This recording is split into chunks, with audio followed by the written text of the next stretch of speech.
الله فلا مضل له ومن يضلل فلا هادي له. أعوذ بالله من الشيطان الرجيم. بسم الله الرحمن الرحيم.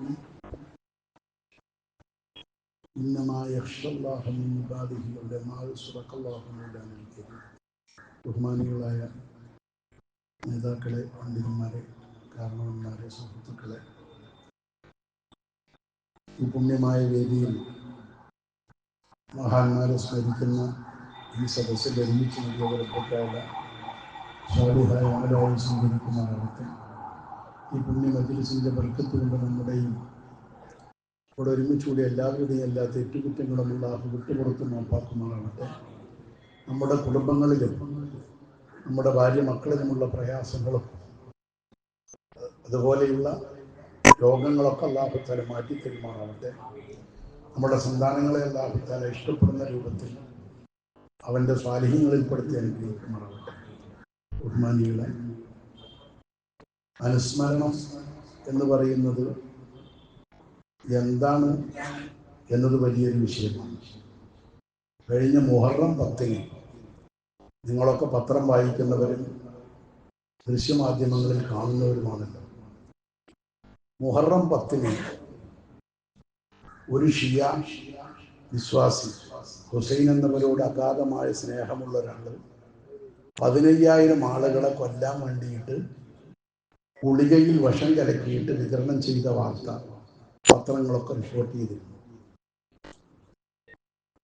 അപ്പോഴാണ് എന്താണ് ഈ മുഹറം 10 കർബലയും അല്ലെങ്കിൽ ഈ കൊലയും ആളുകൾ മരിക്കലുമായിട്ടുള്ള ബന്ധം എന്താണെന്ന് ഞാൻ ചിന്തിച്ചത്. സത്യത്തിൽ അനുസ്മരണം എന്ന് പറഞ്ഞത് കരയേണ്ടതും ചിരിക്കേണ്ട ഒരു സന്ദർഭമല്ലല്ലോ, ഒരു ആഘോഷമല്ലല്ലോ. അനുസ്മരണം എന്ന് പറയുന്നത് തന്നെ ഒരു ദുഃഖത്തിന്റെ പേരിൽ ഒരുമിച്ച് കൂടുന്ന പരിപാടിക്കാണ് നമ്മൾ അനുസ്മരണം എന്ന് പറയുന്നത്. മരിച്ച ആളെയാണല്ലോ ഇവിടെ സ്മരിക്കുന്നത്. ആ മരിച്ച ആൾ ആരാ? നമുക്ക് ഏറ്റവും ഇഷ്ടപ്പെട്ട ആളാണ്. അപ്പൊ അതുകൊണ്ട് ഷിയാക്കളെ പോലെ നമ്മളെല്ലാവരും കൂടിയിട്ട് കൂട്ടത്തോടൊക്കെ നിലവിളിക്കുക, കരയുക, നെഞ്ചത്ത് തല്ലുക, ചോര ഒലിപ്പിക്കുക, ഇതൊക്കെയാണ് സാധാരണ നിലയിൽ ദുഃഖത്തിന്റെ പേരിലാണെങ്കിൽ നടക്കേണ്ടത്. പക്ഷെ നമ്മൾ ആ ദുഃഖത്തെ, ആ മരണത്തിന്റെ പേരിലുള്ള ദുഃഖത്തെ ആഘോഷമാക്കി മാറ്റുകയാണ് ഇവിടെ. ഇവിടെയാണ് അനുസ്മരണം എന്ന് പറയുന്നതിൻ്റെ അർത്ഥതലങ്ങളിലേക്ക്, അർത്ഥവ്യാപ്തിയിലേക്ക് നമ്മൾ തിരിഞ്ഞു നോക്കേണ്ടി വരുന്നത്.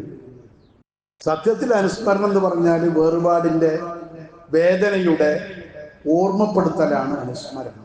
14 കൊല്ലം മുമ്പ് ഇങ്ങനെ നമുക്ക് വേണ്ടപ്പെട്ട, എല്ലാവർക്കും ഉപ്പയായ, എല്ലാ കുടുംബത്തിനും ആശ്രയമായ, അയൽവാസികൾക്കും കുടുംബക്കാർക്കൊക്കെ താടിപ്പയും, അയൽവാസികൾക്കൊക്കെ കാലേരുപ്പയും, നാട്ടുകാർക്കൊക്കെ പ്രിയപ്പെട്ടവരുമായിരുന്ന ഒരാളുടെ വിയോഗമാണ് ഇവിടെ ചർച്ച ചെയ്യപ്പെടുന്നത്. അതാണ് സ്മരിക്കപ്പെടുന്നത്. അപ്പൊ അതുകൊണ്ട് തന്നെ അത്തരമൊരവസ്ഥ വരുമ്പോൾ അത് കരയേണ്ടി വരുന്ന, അല്ലെങ്കിൽ വിഷമിക്കേണ്ടി വരുന്ന, മറ്റുള്ളതിനെയൊക്കെ നഷ്ടപ്പെടുത്തുന്ന ഒന്നായി തീരേണ്ട ഒരവസ്ഥയാണ് സത്യത്തിൽ അനുസ്മരണം.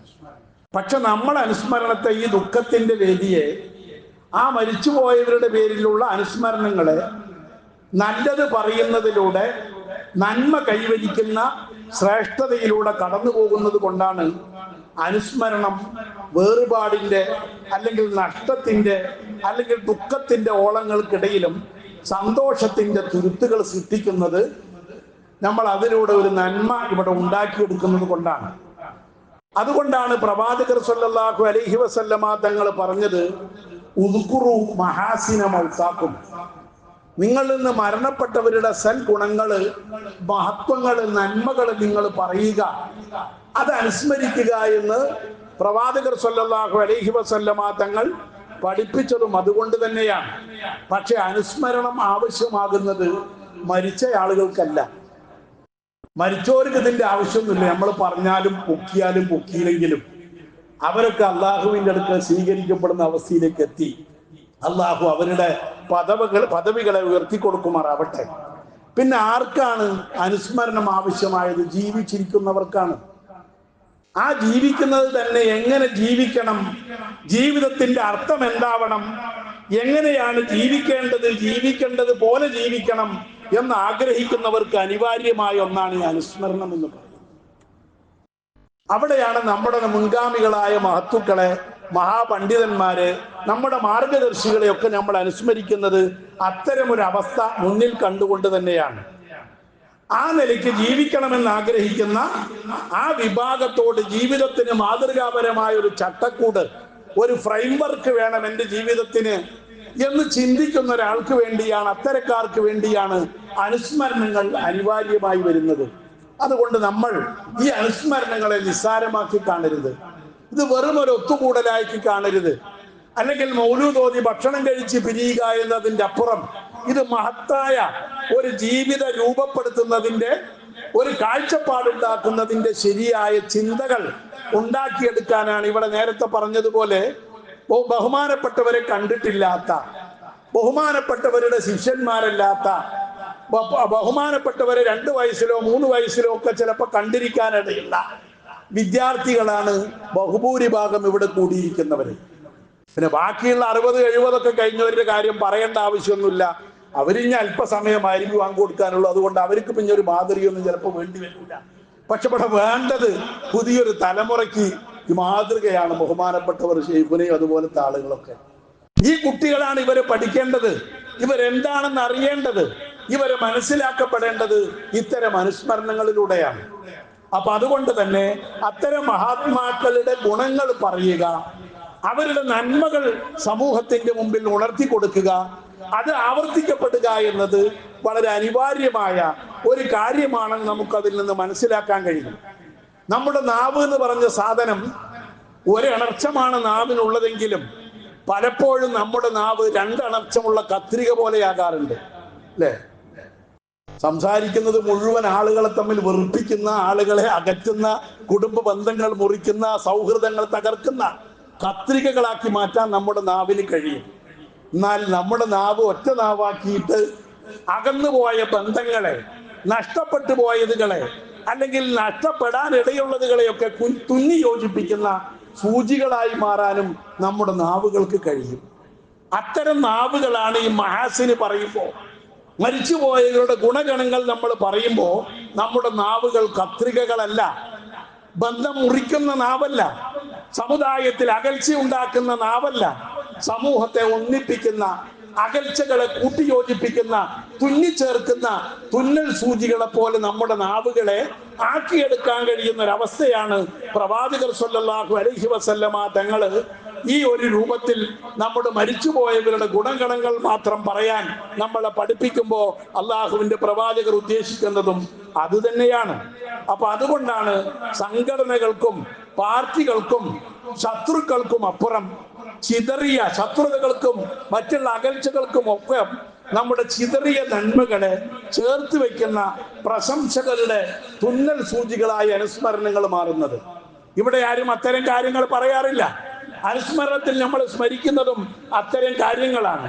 ഒന്നിപ്പിക്കുന്ന, യോജിപ്പിക്കുന്ന, പരസ്പര ബന്ധത്തിലേക്ക് നമ്മളെ കൊണ്ടുപോകുന്ന അത്തരം കാര്യങ്ങളെ നമ്മൾ അനുസ്മരണങ്ങളിൽ പറയാറുമുള്ളൂ. ആ നിലയ്ക്ക് നമ്മുടെ അനുസ്മരണങ്ങൾ എപ്പോഴും പുതിയ തലമുറയ്ക്ക് പ്രചോദനമായി മാറ്റാൻ നമുക്ക് കഴിയണം.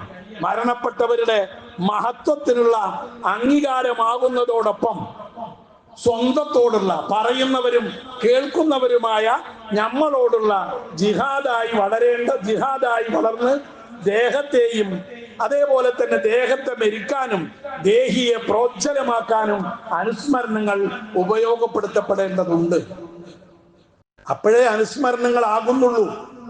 ആ നിലയ്ക്ക് നമ്മുടെ അനുസ്മരണങ്ങൾ നമ്മുടെ ദേഹത്തെയും ദേഹിയെയും ഒക്കെ, നമ്മുടെ ചിന്തകളെ, നമ്മുടെ താല്പര്യങ്ങളെ, നമ്മൾ ഇടപെടുന്ന മേഖലകളെയൊക്കെ മാറ്റിയെടുക്കാനും നമുക്ക് പുതിയ പുതിയ കാഴ്ചപ്പാടുകൾ ഉണ്ടാക്കിയെടുക്കാനും നമ്മുടെ മുൻഗാമികളായ മഹത്തുക്കളുടെ ജീവിതത്തിൽ സംഭവിച്ച നല്ല കാര്യങ്ങളിൽ ആവർത്തിക്കപ്പെടുന്നതോടുകൂടെ നമുക്കതൊന്നൊക്കെ പഠിക്കാനുണ്ട്. അതാണ് പുതിയ തലമുറ അനുസ്മരണത്തിൽ നിന്ന് പഠിക്കേണ്ടത്. പുതിയ ജനറേഷന് ഗുണപാഠമാകുന്നത്, അനുസ്മരണം നേട്ടമാകുന്നത് അപ്പോഴാണ്. അത് നമ്മുടെ ജീവിതത്തെ എങ്ങനെ സ്വാധീനിക്കും, നമുക്കെങ്ങനെ ഇതിനെയൊക്കെ നേരിടാൻ കഴിയും, നമുക്കെങ്ങനെ ഇതൊക്കെ മുന്നോട്ട് കൊണ്ടുപോകാനും, നമ്മുടെ ജീവിതത്തിൽ ഇത്തരം പ്രയാസങ്ങളും പ്രശ്നങ്ങളും വരുമ്പോൾ അതിനൊക്കെ നേരിടാനുള്ള കരുത്തുണ്ടാക്കിയെടുക്കാൻ നമുക്ക് കഴിയുന്നത് അത്തരം ഒരവസ്ഥയാണ്. അപ്പൊ അതുകൊണ്ട് തന്നെ സൃഷ്ടാവായ അള്ളാഹു ഈ ഭൂമി ലോകത്തുള്ള ഓരോ ജീവിയെയും ഓരോ ഉദ്ദേശത്തോടു കൂടെയാണ് സൃഷ്ടിച്ചിട്ടുള്ളത്. ലോകത്തുള്ള എല്ലാ ജീവജാലങ്ങളും, അത് നായായാലും അല്ലെങ്കിൽ പൂച്ചയായാലും, ഓരോ ജീവജാലങ്ങളെ അല്ലാഹു തആല സൃഷ്ടിച്ചിരിക്കുന്നത് ഓരോ ലക്ഷ്യങ്ങൾ വെച്ചുകൊണ്ട് തന്നെയാണ്. അതേപോലെ തന്നെ ഓരോ മനുഷ്യനെയും ഓരോ ഉദ്ദേശത്തോടെയാണ് അള്ളാഹു സൃഷ്ടിച്ചിട്ടുള്ളത്. എന്നെ അല്ലാഹു തആല സൃഷ്ടിച്ചത് വെറുതെ അല്ല, അബദ്ധനല്ല, നമുക്കറിയാലോ.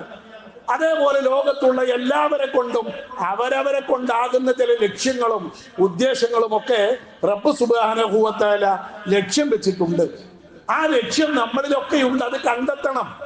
നമ്മൾ ആരും മോശക്കാരല്ല, നമ്മളിൽ ആരും താഴ്ന്നവരല്ല, നമ്മളിൽ ആരും കൊള്ളാത്തവരല്ല, നമ്മളിൽ ആരും ഒന്നിനും പറ്റാത്തവരല്ല.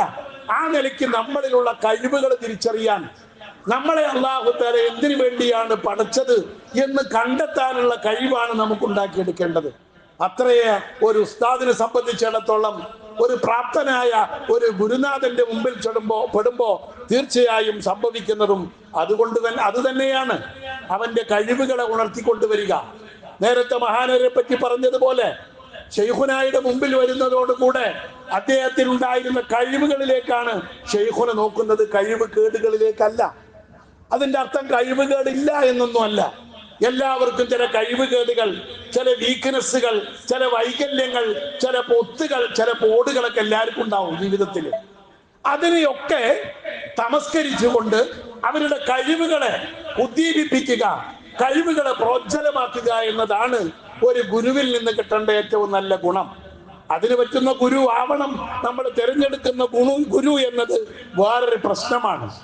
ഒരാൾ സമ്പന്നനാണ്, മറ്റൊരാൾ ദരിദ്രനാണ് എന്ന് വെച്ചാൽ അവർ തമ്മിലുള്ള അന്തരം തികച്ചും നൈമിഷികമാണ്. ഒരാൾ വലിയ പണക്കാരനാണ്, അപ്പൊ ഒരു പാവപ്പെട്ട മനുഷ്യൻ അയാളുടെ കാലിൽ പോയി വീണിട്ട് എനിക്ക് വിശക്കുന്നു വല്ലതും തരണേ എന്ന് പറയുന്ന ഒരവസ്ഥ സ്വാഭാവികമാണ്. അവർ തമ്മിലുള്ള അന്തരമുണ്ട്. പക്ഷെ ആ അന്തരം നിലനിൽക്കുന്ന അന്തരമൊന്നുമല്ല.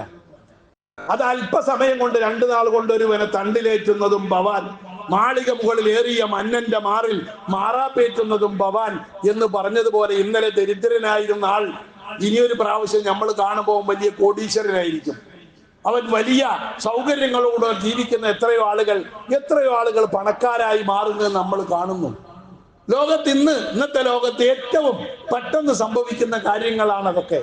അപ്പൊ അതുകൊണ്ട് ദാരിദ്ര്യം എന്ന് പറയുന്നതും സമ്പത്ത് എന്ന് പറയുന്നതും തമ്മിലുള്ള അന്തരം വളരെ ചെറുതാണ്. അതേപോലെ ഒരാൾ അഹങ്കരിക്കുകയാണ്, ഞാൻ ആരോഗ്യവാനാണ്, എന്തിനും കഴിവുള്ളവനാണ്, ഞാൻ പ്രാപ്തി ഉള്ളവനാണെന്ന് ഒരാൾ അഹങ്കരിക്കുന്നു.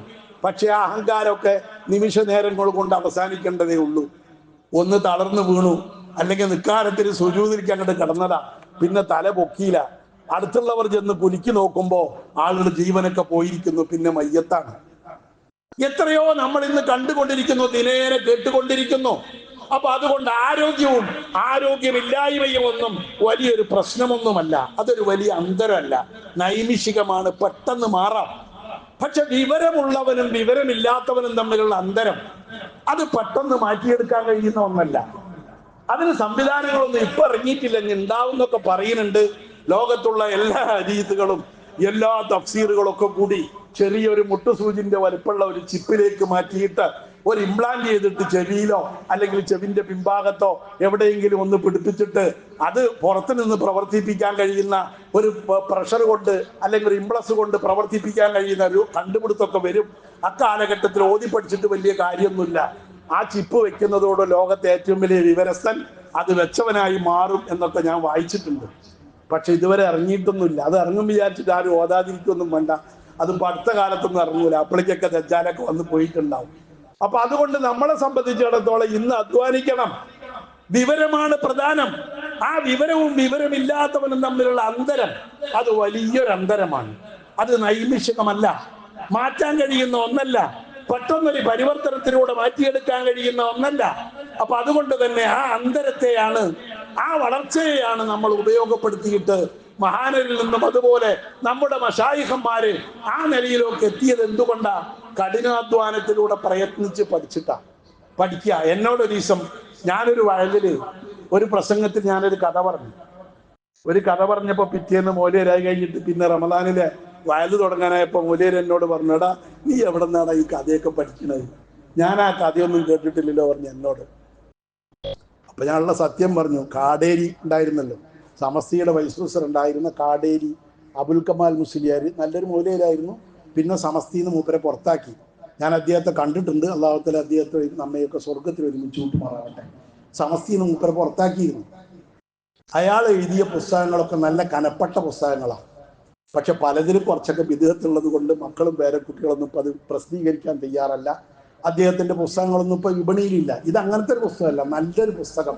സമുന്നതരായ മാതൃകായോഗ്യരായ സഹാബാക്കൾ എന്ന് പറഞ്ഞൊരു പുസ്തകം.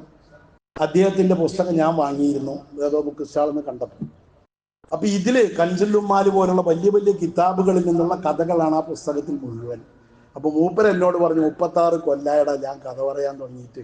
വണ്ടൂക്കാർ ഇപ്പോൾ ഒരിക്കൽ പറഞ്ഞ കഥ പിന്നെ പറഞ്ഞ അതന്നെ ഓർത്ത് കിടക്കണ എന്താ ഉണ്ണിക്കമ്മാക്കിയോ അങ്ങനെ ആരോ ഒരാളെ പറ്റി പറഞ്ഞിട്ട് പറഞ്ഞു, അയാൾ ഞാൻ 30 കൊല്ലം മുമ്പ് പറഞ്ഞ കഥ പിന്നെ പറഞ്ഞു എന്നും പറഞ്ഞിട്ട് പിറ്റേന്ന് എന്നെ വന്ന് ചോദ്യം ചെയ്ത ആളാ അയാളൊക്കെ.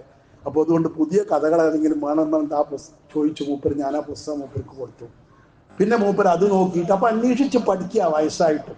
ആ പുസ്തകം തിരിച്ചു കിട്ടിയില്ല, അത് വേറെ വിഷയം. ഏതാവട്ടെ, മൂപ്പർ അത്രമാത്രം പഠനത്തിൽ താല്പര്യമുള്ള ആളായിരുന്നു. പഠിക്കുകയാണ് ജീവിതകാലം മുഴുവൻ. പഠനം തന്നെയായിരുന്നു, അന്വേഷണം തന്നെയായിരുന്നു.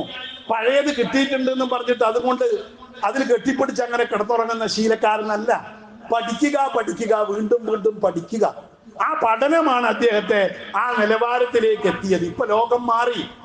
ഇപ്പൊ അത്തരം ആലിമീങ്ങളുടെ നിലവാരത്തിൽ നിന്ന് മാറിയിട്ട് കോട്ടിട്ടവരൊക്കെ നേതാക്കന്മാരും നീളം കുപ്പായിട്ടവരൊക്കെ ഔലിയാക്കളുമാകുന്ന ഒരു കാലത്ത് അപ്പൊ നമ്മൾ ജീവിക്കുന്നത്.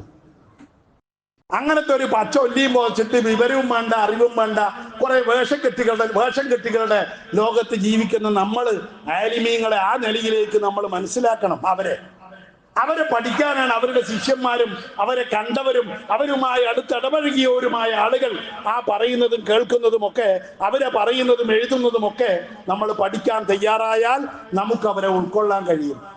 അവരാണ് നമ്മുടെ മാതൃകകൾ. പുതിയതൊക്കെ വരുന്നത് ഒരിക്കലും നമുക്ക് ഉപകാരപ്പെടാത്ത, ഉൾക്കൊള്ളാൻ കഴിയാത്ത. കണ്ടില്ല നിങ്ങൾ, ഇപ്പൊ പുതിയ അറിവിന്റെ വാതായനങ്ങൾ തുറക്കപ്പെടുകയാണ്.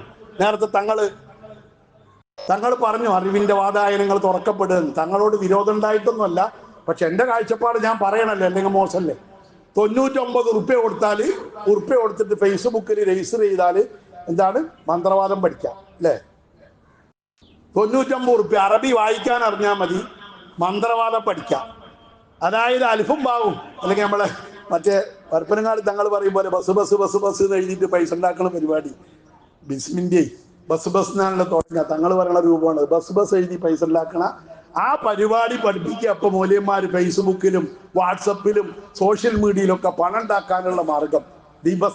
ദീപസ്തംഭം മഹാചര്യം, നമുക്ക് കിട്ടണം പണം, ഇത്യർത്ഥം മേഷാം ശ്ലോകേനാം അല്ലാതൊന്നും വിദ്യതേ എന്ന് കുഞ്ചൻ നമ്പേര് പറഞ്ഞതുപോലെ പണം കിട്ടാനുള്ള മാർഗമാണ് ഇപ്പോഴത്തെ പഠനം.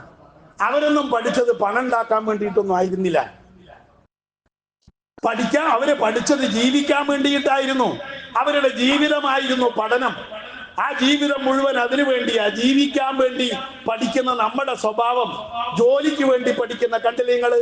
ഇപ്പൊ പുതിയ ഈ കഴിഞ്ഞ വർഷം നീറ്റ് എഴുതിയത് 22,49,700 ചില്ലാനം വിദ്യാർത്ഥികൾ ഈ കഴിഞ്ഞ മാസം നീറ്റ് പരീക്ഷ എഴുതിയെന്നാണ് കണക്ക്.